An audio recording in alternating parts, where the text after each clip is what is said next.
Hello YouTube and welcome back. This is xLoGisTicZz's here and we're back playing FTB Insanity. This is episode 3.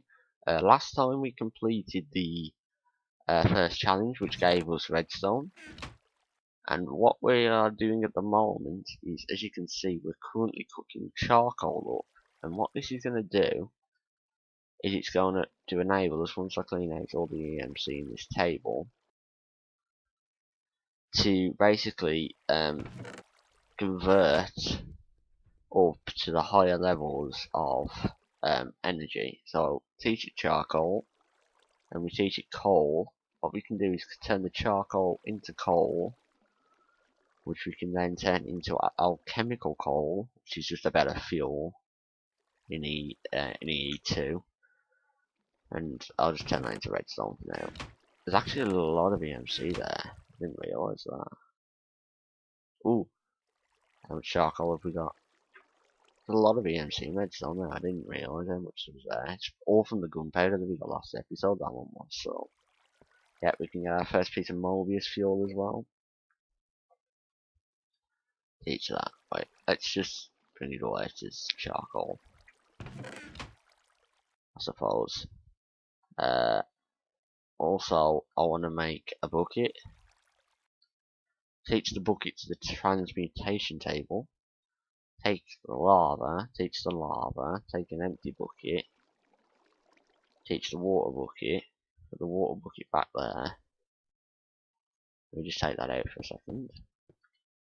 It flow down a bit. Normally, if you was like OCD, you'd leave it to flow all the way down, and then you pick it, then you put it back down. But oh well, forget it.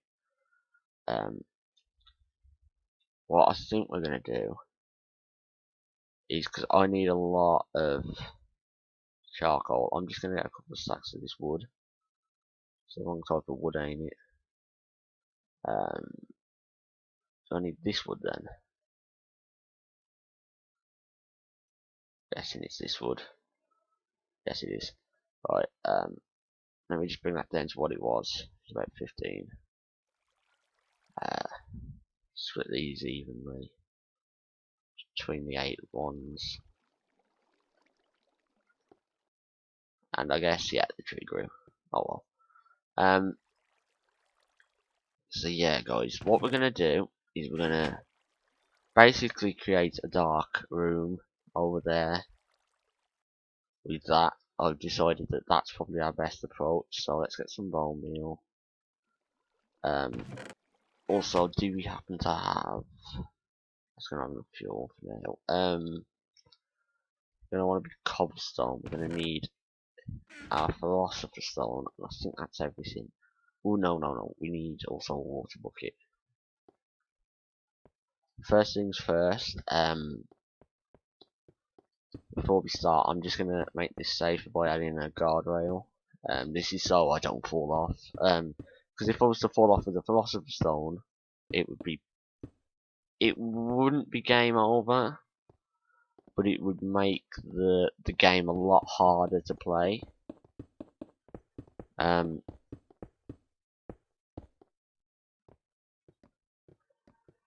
So yeah, we're not going to automate this thing, but if we, let's just calculate the center. Smart that, that's 5 blocks. 1, 2, 3, 4. Oh. So that's 4 blocks away from there, and then that's a 5th, but there's 5 blocks away, so this is a 6th. So to make it square, let's just thicken this by 1. And I am almost out of cobble, yes I am, but luckily, we've got a transmutation table.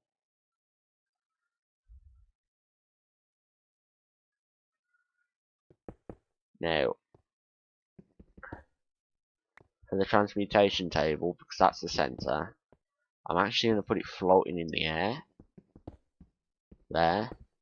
And the reason I've got it floating is because there's currently a glitch with EE, and that means I don't need the water bucket anymore, so I can burn that off. Is that if you got the transmutation table on the floor and you hit it in a certain way, you'll fall through a block.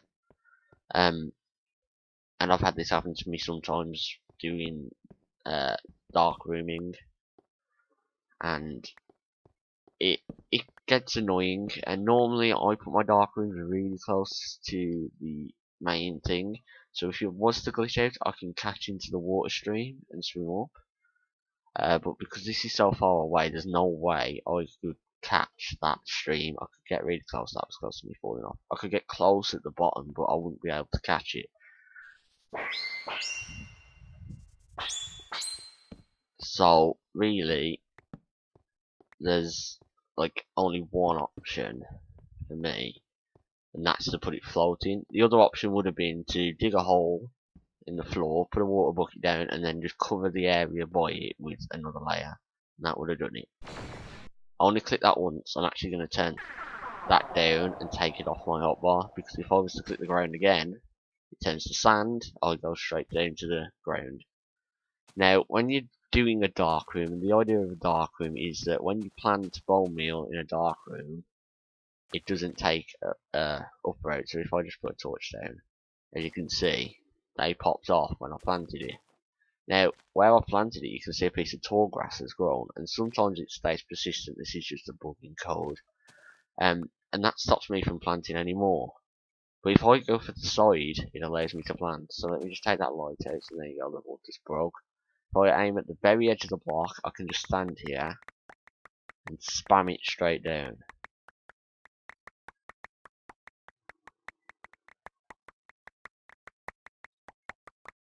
Now I'm out of that, I can just walk around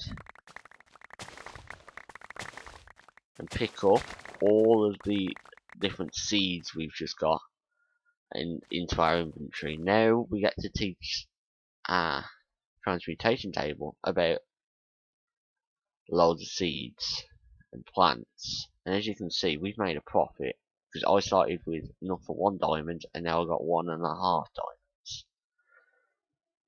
So generally you can take 4 stacks out and do about 4 stacks at a time, but this might cause lag, so if you haven't got that good of a computer, I would recommend not doing too many. Now, when the guys at FTB did this, they used an auto clicker to plant it, and they said this is fine to use if you've got an expensive mouse and you want to save the mouse, but it has to go at the speed you can click, so you have to do it with your mouse, normally comfortably, and you have to see how many bone meal you can place in a certain amount of time, and then set the auto clicker to it so it looks realistic. That's fine, but I'm just holding the mouse down because I'm going to turn this into an automated room pretty soon. We just need to get some starting EMC before I do that, because I'm going to need iron pipes and stuff like that, and that costs quite a bit of EMC. I'm also going to need some obsidian pipes. But as you can see, all on the ground, just grab it and walk around. As you can see, my inventory's full at the moment. I can't pick anything else up. So if you hold shift, pick up a flower. If you pick up a flower, hold shift while it's above the burn slot and click, it actually takes it all. So just pick it up normally, then hold shift and drop it into the burn slot. Takes everything from your inventory of the same type and burns it.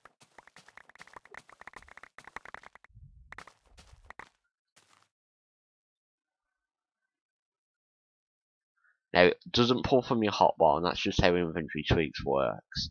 I think you can configure it to do that. But there's 3 diamonds and a third there, and that came from 1 diamond's worth of bone meal. So if I just now do this by clicking myself,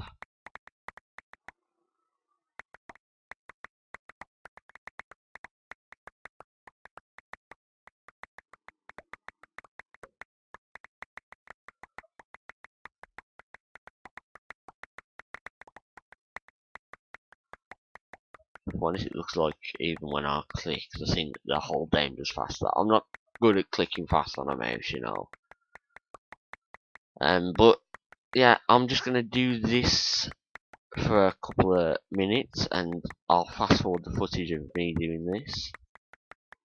And we'll be right back. There is nothing here will stop us, no.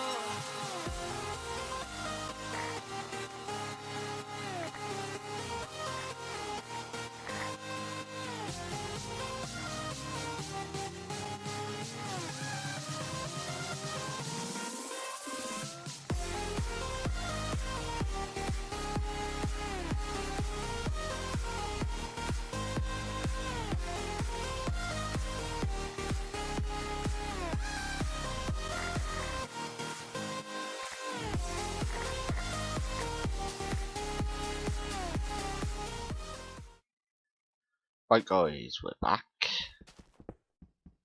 I only did 2 runs then, because there's no point in me doing loads. I just run out of fuel. Yeah, sort of would have. Just put 1 piece of charcoal in and smelt these last bits up. Well, it's not really smelt, is it? Because smelting implies that we're like, no, yeah. So let's just clean this table out of all the EMC we just made. So there's 3 pieces of Mobius. We need 1 more. And then believe it, we need more than that. So if we just take out, this is charcoal for now. If I just gonna target this, yeah, wood.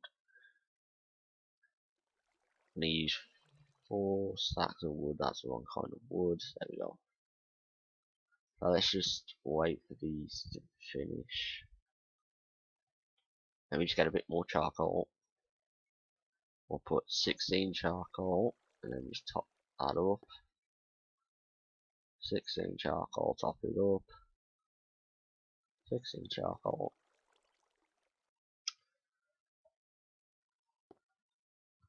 So I think to get what I want, you need 8 stacks of charcoal to get 8 eternalist fuel. So that should get us that. But let's focus. I'm gonna actually use this Mobius fuel to get a bit of redstone as well. Ugh. I hate putting things back into this table and then realising that I need to take it all back out. I'm gonna take this Mobius fuel and turn it into a bit of redstone because we're gonna actually need the redstone now. So the way we're gonna do this is we're gonna use a deployer that we're gonna put under this block, and it's gonna deploy the bone meal. Now we need to lay out an area that's gonna get transposed, and a transposer on a redstone pulse can pull a 3x3 area in front of it. So we can put 1 transposer here, and we can put 1 transposer here, and the idea is this can reach this area, then this one can reach this area. So all we've got to do is go every 2 blocks, as you can see. I believe this is 2 blocks, ain't it? Let's just go here. Yeah, so 1, this block here, can suck up there, right? So we can get this one, it can get this one, so it's this one. 1, 2, and then this one. Now we've marked it out, we can go onto the roof of the building, as you can see, and we can just copy the pattern. So there's a 2, 2, so 2, 2, and this is going to look a bit weird at the back because remember we filled the back in. But oh well, we could shave the back off because don't forget we filled it in with an extra layer. Now we've done that, we found out that for our room of this size we need 9 transposers. So let's go make 9 transposers. So the recipe for a transposer to start off with takes a piston. Now if you want to save yourself fuel when you don't have fuel, teach a piston to your transmutation table because they count as matter even though it's using fuel in the recipe. But it's mainly using matter, so it should count as matter. And let's get, I need a bit more than that. I actually need 10, I think. No, I might need a bit more. Let me just think about this. 1 to put, yeah, I actually need 10 transposers, 1 to pull out. So we're just gonna use 10, and I also need to make a deployer, so there's 11. Let's make a few wood planks. Yeah, that's fine, and we're just gonna need a bit of cobble now. Actually, we might need a bit more wood as well. So, we need 10 transposers, and the way you make a transposer is just like so. And then let's just finish that up. 10 transposers. We're going to also need a deployer, so we need, to make a deployer, you need a chest, a piston, a piece of redstone, and then cobble down the sides. Deployer. Now we're going to need pipes themselves, and I'm going to get myself some iron, and I'm also going to need some glass. And I'm going to make about 2 sets of iron pipes. I'm going to make get a few stone. Make some stone pipes, and the reason I'm making stone pipes is apparently they're faster. They lose the momentum less quickly. I'm going to need a few more pieces of glass, and I'm going to burn up one of these, and I'm going to get 4 obsidian and make 2 sets of obsidian pipes. Now, if you've never used Buildcraft before, Buildcraft is a mod that's about automation. It's about automating tasks that are tedious to many people. And you can do this in a variety of ways, and the main way is pipes. Now, to manipulate pipes, you need something called a wrench, and that's how you make a wrench. And this allows you, say, when you've got iron pipes, see how there's a grey side? This allows you to move which side is clear. And what that basically means is that the items will be sent to the clear side. So if we look, see how that, this isn't that good of an thing. So say if you've got 2 pipes, both coming from a quarry, and you've got an output pipe. So you've got 2 separate quarries feeding into this iron pipe. This pipe, all the items will go into there and go out that way because the fact it's clear. If I did it like that, the items that come in here will go up, and then that way, and then back to that way. Buildcraft was originally made by a guy called Space Toad, but he had to leave the community because of real life problems, and he hasn't been able to return, unfortunately. So development in Buildcraft has slowed, but Craft and Sengia and Covert Jaguar and everyone else that works on Buildcraft have added new things such as the autarkic gates, and they've made key optimizations to Buildcraft that is needed because of how there were some problems with lag with Buildcraft. So back to this, what I'm doing is I've just put the transposers in the roof with this side facing up, which means that when they receive a redstone pulse, they pull from the other side, shoot it up, and I'm putting the obsidian pipes above so they actually pick up an item, because if I just run some pipes off like this, and let's just drop a pipe in there, you see how it's picked up, and then it'll just be spat out at the end. I shouldn't have broke that. And the way I'm doing this is I'm just placing an obsidian pipe on top of it, and then breaking the one below it. And they have to be floating because we're going to run redstone on top of here, and if you put a block on top of it, it doesn't let it transpose up basically, but redstone is considered a non-solid block, so it lets it. Now we need to lay out the transport pattern for the items, so we're going to take the items and we're going to bring them this way, and then we're going to need iron pipes because we're coming to an intersection and we want to direct them one way. Yeah, and then we can continue on, and then there's another intersection, another intersection, another intersection, and then we're going to join them up here, and then we're going to take it out here. Now we need to set the rotation, so goes that way, goes that way, goes that way, that way, that way, that way. Now, any item that's dropped in there, when this receives a redstone pulse, will be sucked up and put into this tube network and delivered to us out of this pipe here. Now we need to do the deployer setup, and the best thing for this deployer setup, I'm going to burn the diamonds up because I don't want to die with them on me, is a water bucket. Water bucket can allow you to scaffold really easily. So if I just swing down and put a deployer there, I've made this device called a screwdriver, which you would have saw me make, and it's a piece of iron, a stick, as you can see, and it allows you just to rotate red power tools, and this is from red power, by the way. So it's like that. Next, we're going to need to build some scaffolding down here, so let's just build down a few blocks and come out there. Let's see if we can make it onto there. Yeah, we can. Right. So now we're going to need 2 inputs to this deployer, and the first, let me just build out a scaffold area down here. We're going to need to torch it as well so we don't get mobs.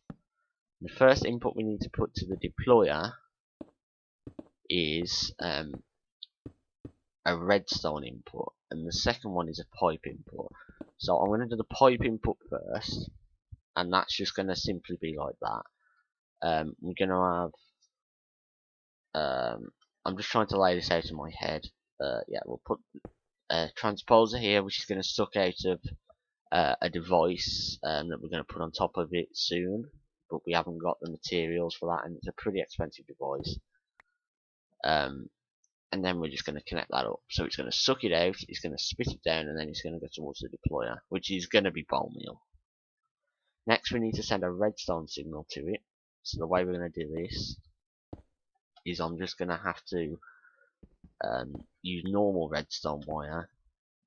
If you play with mods, you'll know that we have red alloy wire from Red Power, but because we don't have an alloy furnace, we can't make that. So we're going to use normal redstone. And the reason I'm doing it like this, oh, it does connect. I didn't think it would connect, but if it didn't connect, we need to send a direct signal into it, and that's just the easiest way to do it.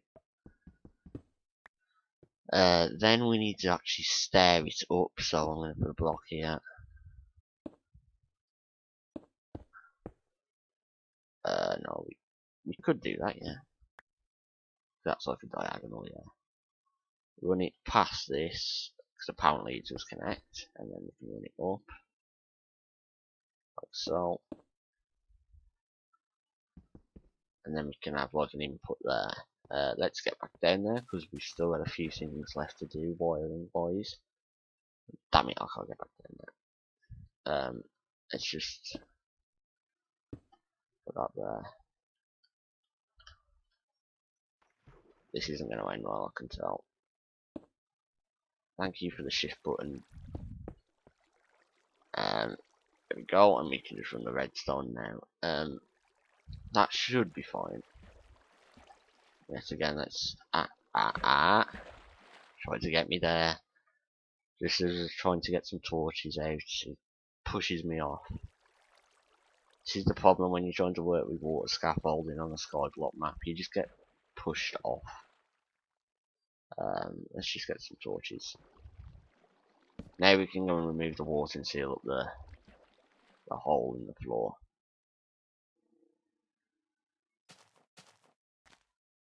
Yeah. We don't have a piece of dirt, so we can just grab one.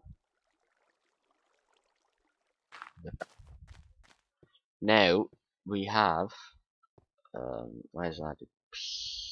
Transposers there. Let's just remove this a bit.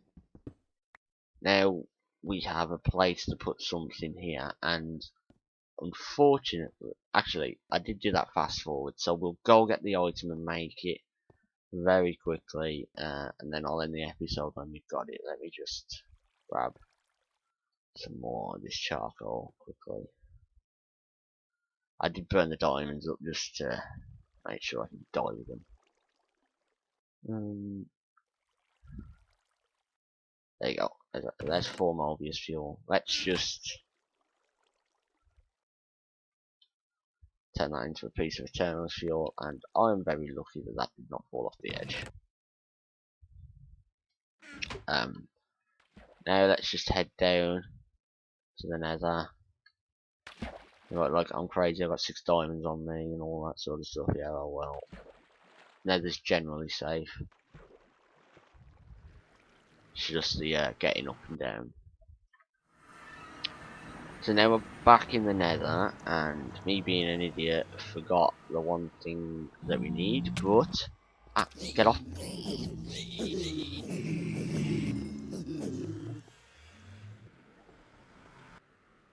Okay, that was weird.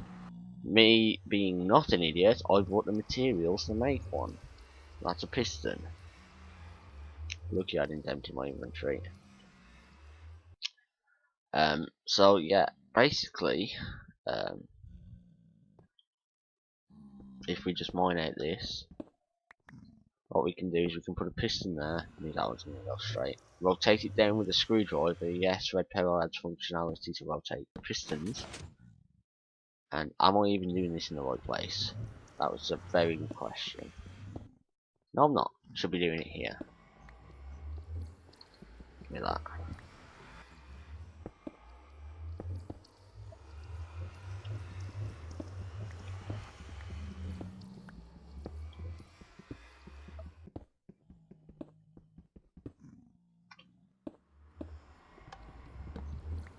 I just mind that because that does decrease efficiency of the farm because the pigmen could spawn there. Highly unlikely because it's in the centre of the farm, but if I'm at the far end of the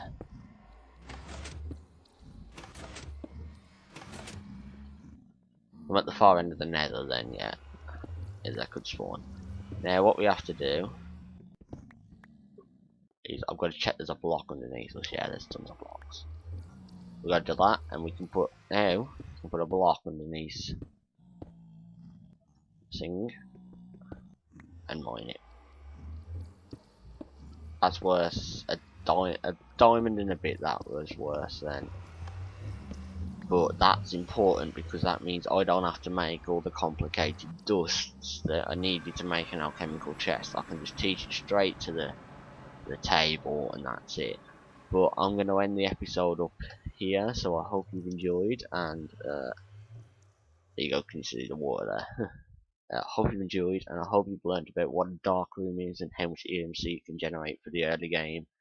Obviously this isn't going to stay as our permanent source of EMC, but as you can probably guess, the dark room is going to be a very efficient way for us to generate EMC to start off with, until we can get up to something more efficient like a milker. So again, I hope you've enjoyed, and I'll see you next time.